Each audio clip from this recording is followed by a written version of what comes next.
to find my soul, a journey far from home, lost in the life I made. And I've been round in circles, living for the moment. I know I ran so far, was acting kinda crazy, coming up with empty. Felt like I lost my heart. Now I found a love that is clearer than the deep blue skies. It's true, you were right there. I can see it in the days gone by.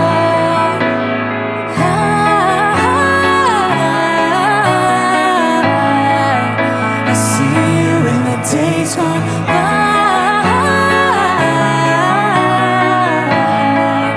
Your promise never left my side. I know sometimes I tried to give up, still you caught me when I fell from high.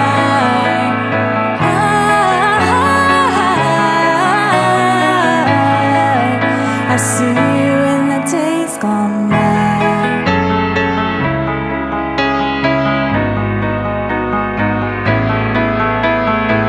You took my fragile fate and didn't hesitate. Your love in every scar. Passion with no restraints held back the darkest days. So now my life is yours. You've got me when I'm broken, you're with me when I'm hopeless. I know you're never far. Your mercy has no ending and perseveres unfailing. You'll always have my heart. Now I found a love that is clearer than the deep blue skies. It's true, you were right there. I can see it in the days gone by.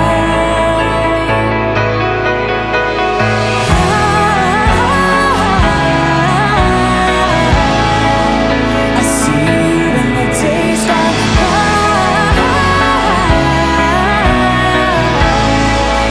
Your promise never left my side. I know sometimes I tried to give up, till you caught me when I fell from high.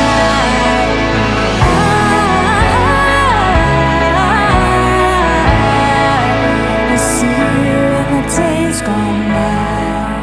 See you in the days gone by. See you in the days gone by. And I need you every day, 'cause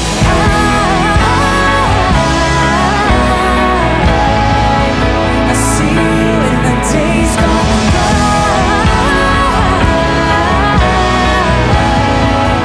Your promise never left my side. I know sometimes I tried to give up, so you caught me when I fell from high.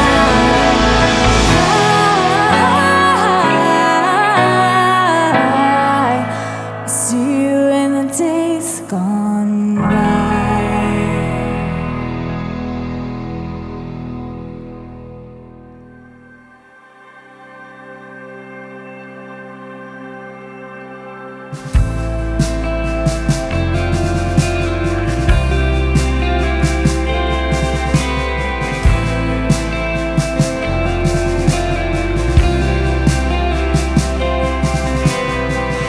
There's a grace when the heart is under fire.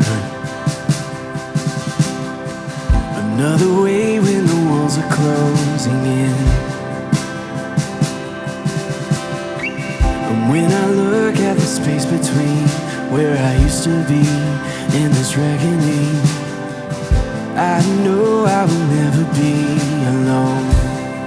There was another in the fire, standing next to me. There was another in the waters, holding back the seas. And should I ever need reminding of how I've been set free, there is a cross that bears no burden, where another died for me. There is another in the fire.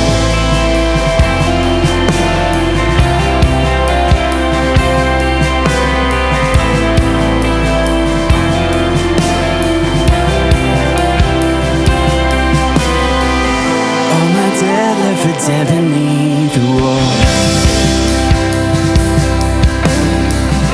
I'm no longer a slave to my sin anymore. Should I fall in the space between what remains of me and this reckoning? Either way, I will bow to the things of this world. And I know I will never be alone. There is another in the fire, standing next to me. There is another in the waters, holding back the seas. Should I ever be reminded, power set me free.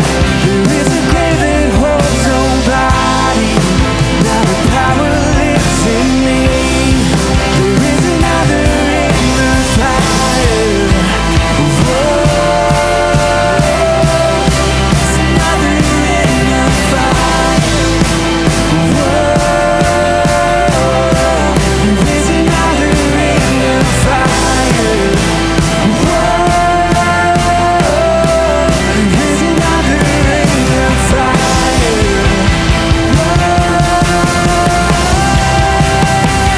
I can see the light in the darkness as the darkness passes away. I can hear the roar in the heavens as the space between we're standing. I can feel the ground shake beneath us as the prison walls cave in. And nothing stands between us. And nothing stands between us.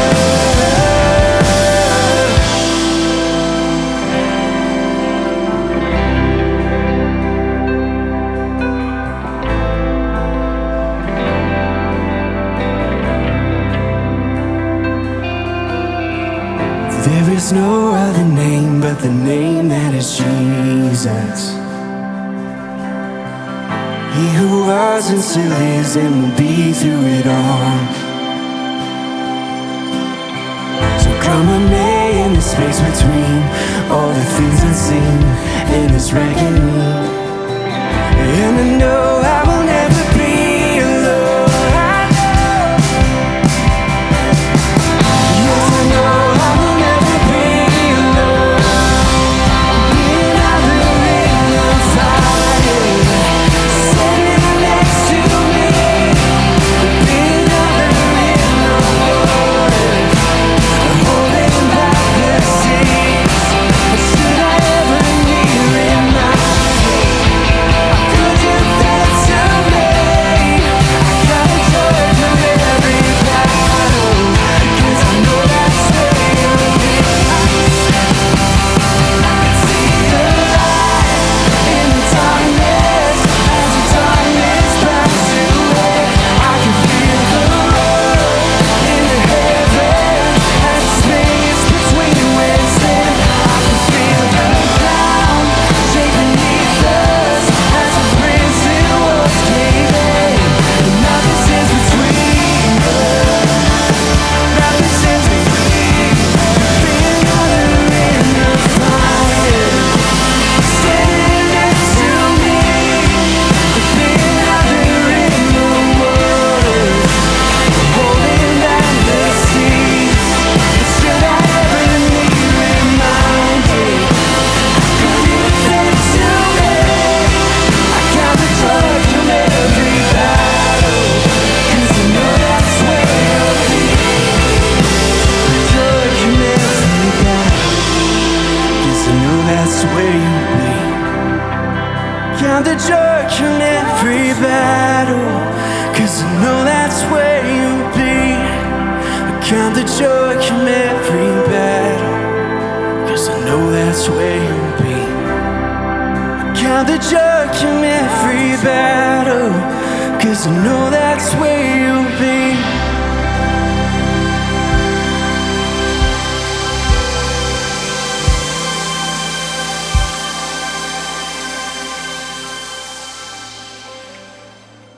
Let's go to another principle. Emotional energy is finite and needs to be invested rather than wasted on wishing, worrying, or whining. So I had a session yesterday with a woman whose father took one last shot at her in his death by excluding her children from his will, and he gave 100% to her sister's kids. And she knew that he had a relationship with her kids, but it was one last way to get back at her because she had stood up against his abuse of their mother one time. And so he was going to pay her back. And she was so hurt by what he did, and very concerned that her kids would be so hurt too, because if you want to hurt a mother, one of the best ways you could do that is hurt her kids. Mm-hmm. And so one of the truths that I talked to her about was this truth that emotional energy is finite, and we only have so much of it to spend. And we can waste it. We can waste it on, the 3 W's, wishing the past were different, worrying about the future, or whining about the things that we can't fix, change, or control. But in her case, I wanted her to know that every day you are giving him your finite emotional energy. And I said, let's equate it to money. You wake up in the morning, you get 100 parts of emotional energy. Let's say they're like $100. Everyone could relate to that. How do you want to spend today's $100? Where do you want to write checks? So if you're worrying to the tune of $21 or 21 energy parts, you now have $79 left to spend. And then if there's another, 40 of those that you're wishing the past were different, you're down to like 31, and you can keep on writing out checks. And what you would never do as a conscious human being is write out a check to someone or something you hate. You would never say, "Here you go, you bleep, bleep, and bleep, and I'll write you another one tomorrow." You wouldn't do that. But every day, that's what you're doing. You're writing a check out to what your father did and choosing to give him that percentage of today's emotional energy. And you're stuck in that, and you're honoring it another day, and you'll do it again tomorrow. So imagine if we said, no, that's my $100, and I'd rather have a return on my investment. So who are you concerned about here? Your kids, you said. So what if, instead of feeling bad, which doesn't help your kids at all, it doesn't help them that you feel guilty, what if you said, I'm going to use the same energy today to do something that honors them? Thanks for watching. We're entering week 6 of the Remind series, and we've been looking at a book by Dr. Chris Kortman called Your Mind, an Owner's Manual for a Better Life. Chris and I are good friends. We've been friends for a long time. He has a practice down in Venice where he counsels on a regular basis and has a lot of the people in his office as well. But in this book, he describes 10 truths that'll set us free. And over these 10 weeks, we will examine how we can become aware of those things that will help us with our mental health. And in a world that's ever changing like we're in, I think it's important. If you understand these truths, we can negotiate to a better, healthier life. So let me share with you where we've been already. Truth 1, we talked about emotions. They're not mysterious visitors. They can be identified and understood. We talked about the question, why do we feel the way we feel? The second week, we talked about our compulsive behaviors and that we can change those if we address our thoughts and feelings. Week 3, every behavior has an underlying purpose, and it's not always what we think. Week 4, I had Laura on stage, and we talked about the inner saboteur. We all sabotage ourselves unless we confront our inner saboteur. So I'm going to pause right there and share with you that teaching motivated someone within our online community, and they sent a poem in. And they're an online constituent. I don't think that they've ever even attended here that I know, but I did appreciate the poem, and I want to read it to you because it shows the application of this truth in her life, and I think you can see it in our life as well. She wrote, "I will face the dragon. I say I have a saboteur who lives inside my head. She is that loud voice within that causes all my dread. I know she tries to protect me from rejection, failure, and fear. I listen to her way too much. My own voice I can't hear. I wish that I could try new things, but her voice brings only doom. I am shrouded by my fear, so I must remain in my cocoon. New people I would love to meet, but rejection looms too close. She reminds me if I'm silent, I won't have to encounter loss. My saboteur's relentless, don't take a chance, you'll fail. So I step back to where it's safe and never set my sail. I'm exhausted from this turmoil, afraid to make my choices. I must figure out a solution to intertwine our voices. She has been with me forever. She'll continue to be with me still.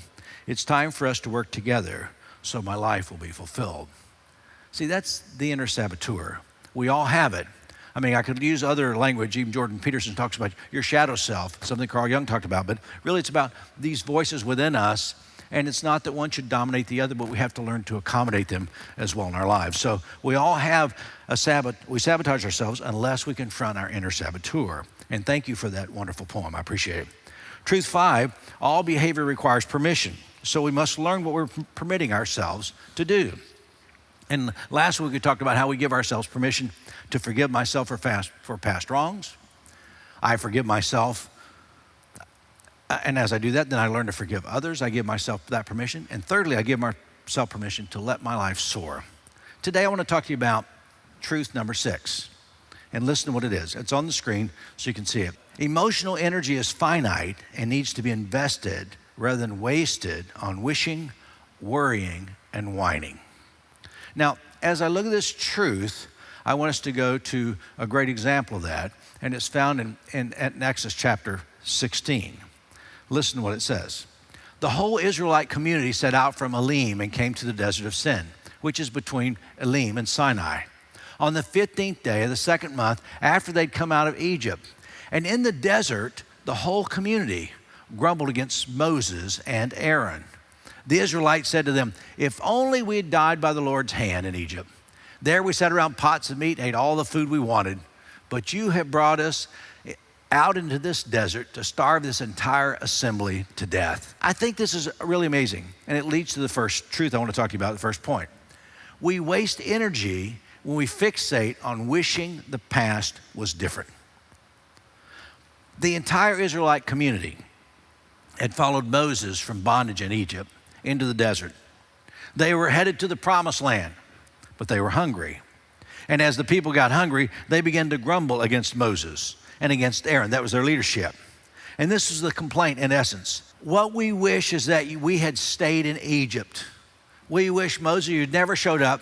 We'd be better off. As a matter of fact, one of them said, we'd be better off dead than where we are now. At least when we sat around Egypt, we had pots of food. I wish that we had made a better choice. Ralph Waldo Emerson said it this way, that which dominates our imagination and thoughts will determine our lives and character. And here's the point. When we spend so much time obsessing about what could have been or should have been done, we use up a significant amount of the energy that we have every day. I agree with Dr. Corman about the amount of energy. I've been talking about this for years. Every day we all have 24 hours. No one gets 23, no one gets 26. But 24 hours, but we can spend a day's worth of energy in a couple of events. Sometimes it's just one phone call and you just feel exhausted.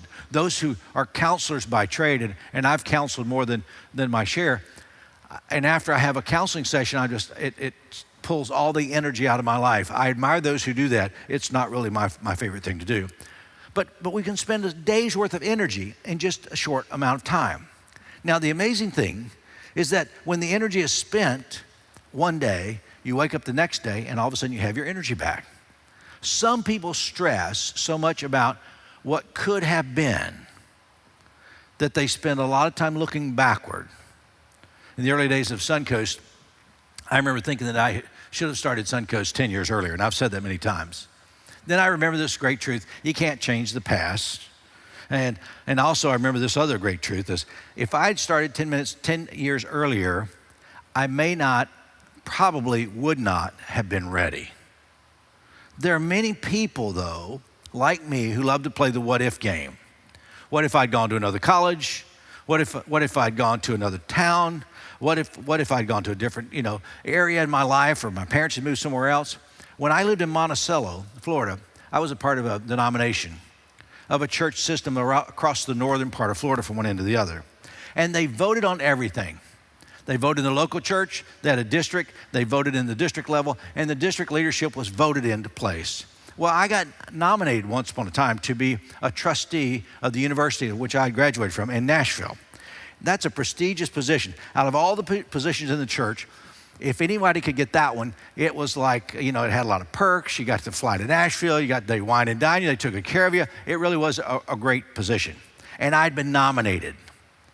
I was 33 years old, and when they finally cast the ballots, I missed being the trustee by one vote. The friend of mine who got it, I went to him, and his name was Charles. I said, Charles, if I'd have known it was only going to be one vote, I'd have voted for myself 3 times instead of just twice. So, and Charles and I laughed about that for a long time. But I began to think about, what if I had been elected? I was in a PhD program at Florida State University. It would have paved the way for me being a professor. And one of my district leaders, he told me, he said, what I see you in the future, you finish your degree, go there for a while, and you'll become the next president of that university, if not that one of the other 6 in the United States. What if I'd gotten one more vote? I could spend a lot of energy thinking about that. But listen to me carefully. I'm so glad I did not get to vote. The path that I took has been so fulfilling in my life. What if I got up every day and said, wish my life had taken the professor road? What if every day I got up and wished that I had a life different than the life that I have? I would waste so much mental energy thinking about what could be, but never probably would have been. And I think it's true when we fixate on the past. I'm served better when I invest that mental energy into improving my life today. Too many people spend their lives in regret and resentment. Resentment is one of those things that consumes precious energy. You only have this much energy in a day, just practice resentment, and you'll see that you'll lose quite a bit of that. So learn to let it go. How I live my life is an important thing. Today, my life is right here, right now. So how can I invest today's energy in a better way? Some people focus on and complain that rose bushes have thorns. Other people rejoice that thorn bushes have roses. And it's all about perspective. There's a negative focus that can drain our energy, but there's a positive focus that can sustain our energy. A continual focus, a fixation on the past is not healthy. It's not a healthy use of energy. Now, folks, I want to be very clear. All of us are going to think about the past.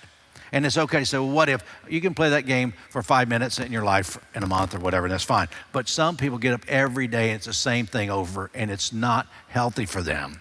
So we waste energy, we fixate, or we get so second guessing, we wish the past was different. Which leads me to number 2 today, and it's this. We also waste energy. We continually worry about the future.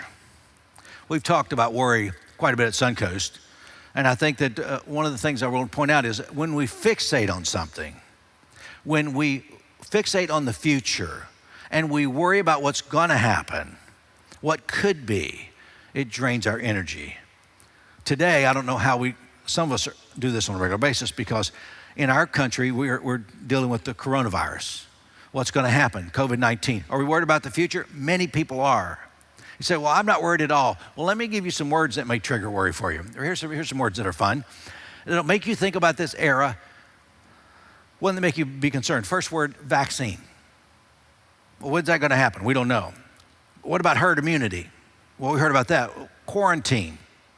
Nursing home fatalities. Here's other things that might make you worry. Mask. Are you wearing one or not? Do you have the right mask, the wrong mask? Is the mask really for me, or is it for someone else? Is it to keep me from infecting you, or you from infecting me? Another major worry. I mean, the stores were empty when you hear this toilet paper, right? I had to go there. I mean, that's really a major concern for some people. Worried about toilet paper. Some people worried about unemployment. People worried about shutdown. Now worried about opening back up. See, what's going to happen in the future? What about a second wave? What about a spike in cases or death numbers? What about the future economy? What about recession? Worry about the future drains our energy. It has been said that 90% of the things we worry about never happen. Why do we worry about so many things that never occur? Some people feel like their worry is the one thing they can do when they feel powerless about the future. Playing the what-if game has two components: fixating on the past, wishing I'd taken a different road, or fixating on the future, worrying. A very common question I'm asked today, the most common, often question by staff and friends: when are we going to open Suncoast? And then the other question that follows that is, what will be the new normal? We can spend a lot of our energy worrying about what's going to change at church. I had more than one person, just one yesterday, tell me, I don't know, Pastor, I sort of like the online audience thing. He said, somebody said, I like watching it in my pajamas. Another guy called and said, well, I like watching it in my boxers. That's a little more graphic than I want to think about. Some people want to watch it on their patio.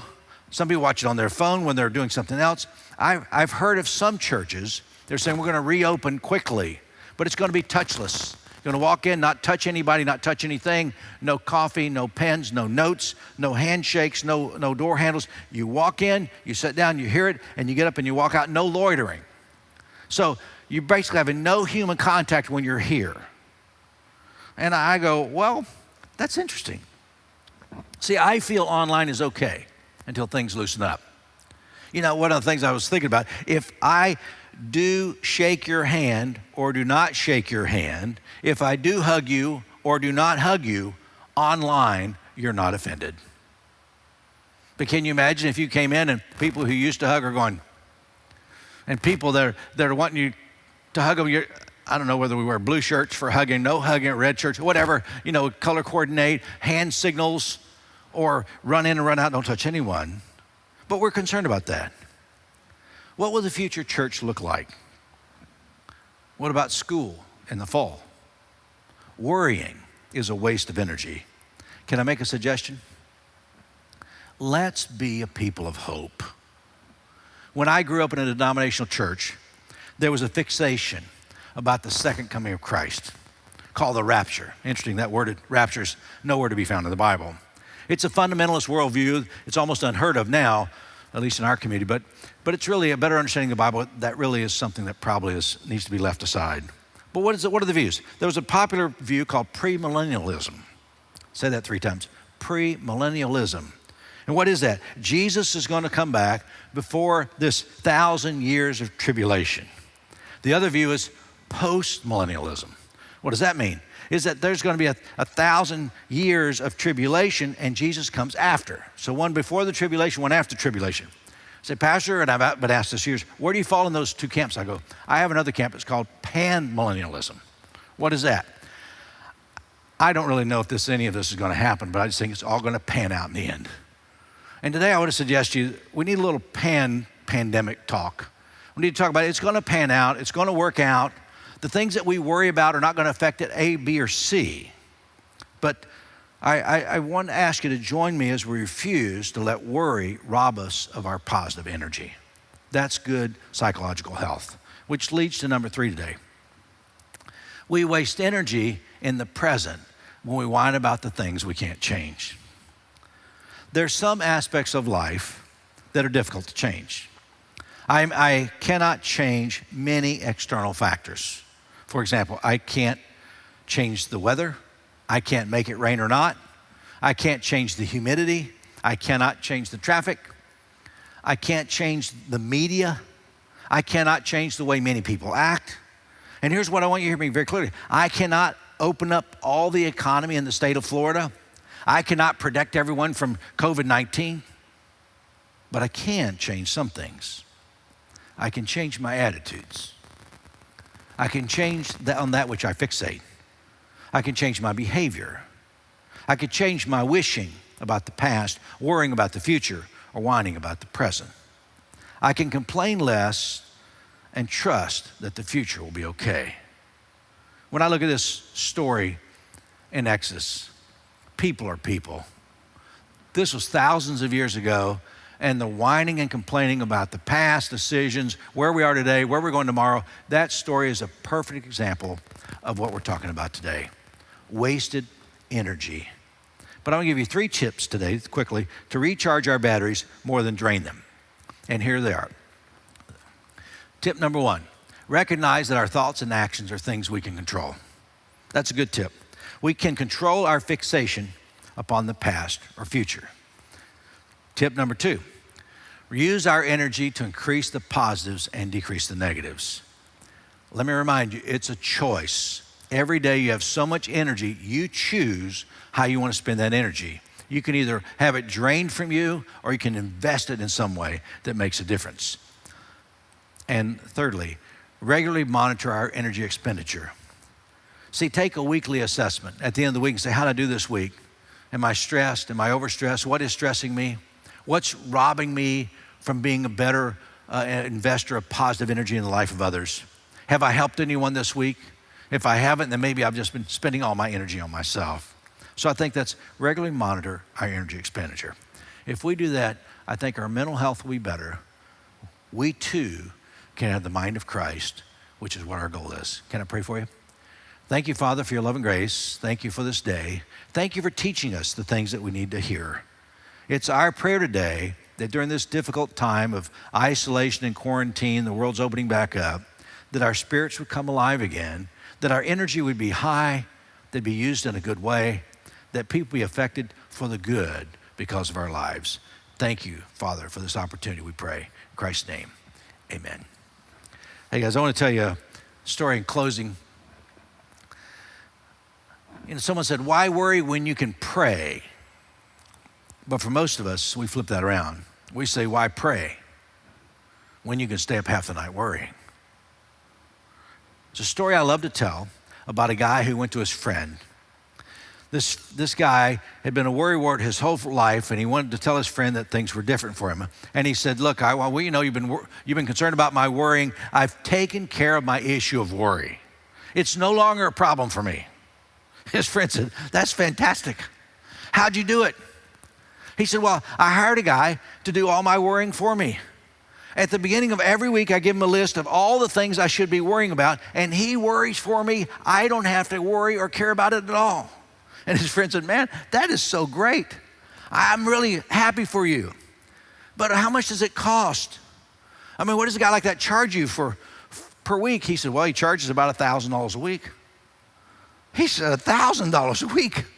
I know what you make. How in the world can you possibly pay that much a week? I mean, he said, well, that's his worry now, not mine. I've given up on that. I'm here to remind you, don't worry about the past or the future. Trust God in the present. Surrender your worries to Him. He loves you today. So do I. God bless. Thanks for watching.